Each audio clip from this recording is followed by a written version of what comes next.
Argentina 2-1 গোলের ব্যবধানে জিতে গিয়েছে, কিংবা ধরলাম হেরে গিয়েছে, তাতে আমার কি, আপনার কি? তর্ক করে ব্রাজিল সমর্থকের সাথে জিতে যাব এই তো? বিনোদনের জায়গা থেকে আমরা বেরিয়ে গিয়ে অনেক আক্রমণাত্মক কথাবার্তা বলে ফেলি।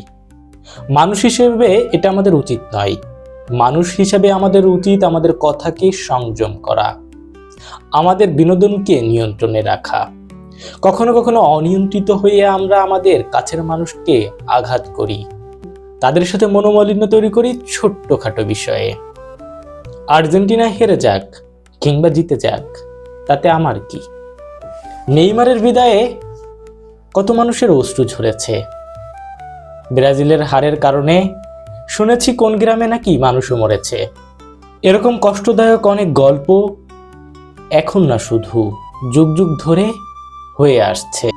এমন কষ্টদায়ক ঘটনা শুধু এখন না, যুগ যুগ যুগ ধরে তা ঘটে আসছে।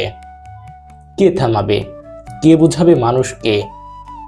তুমি দূর দূরান্তের অচেনা এক মানুষের জন্য চোখের অশ্রু ঝরাচ্ছ, আর পাশের মানুষটা যে তোমার মৃত্যুর পর তোমাকে গোসল করানো থেকে শুরু করে কবর পর্যন্ত নিয়ে যাবে, তোমার লাশ তার কাঁধে থাকবে, তোমার জানাজায় সে শরিক হবে, তোমার জানাজায় সে শরিক হওয়ার জন্য নামাজ শেষে দৌড়ে ছুটে যাবে।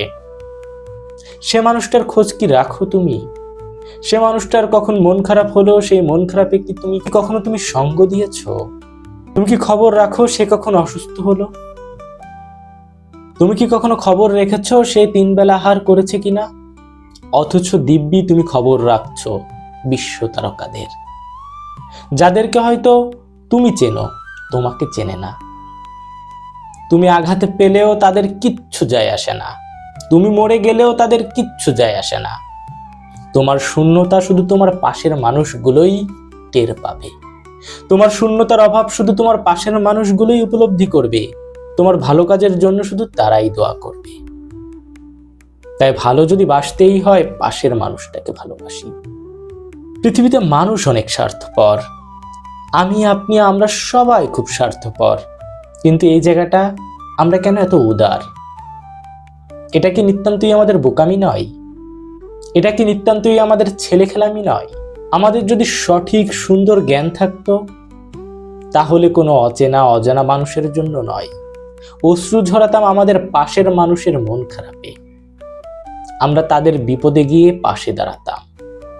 আমরা যদি সুস্থ থাকতাম, শুধু বিনোদন বিনোদন না করে যদি আমরা সুন্দর এক সমাজ গড়ার চেষ্টা করতাম, তাহলে কোনো সমাজের মানুষই আর একাকিত্বের রোগে ভুগত না।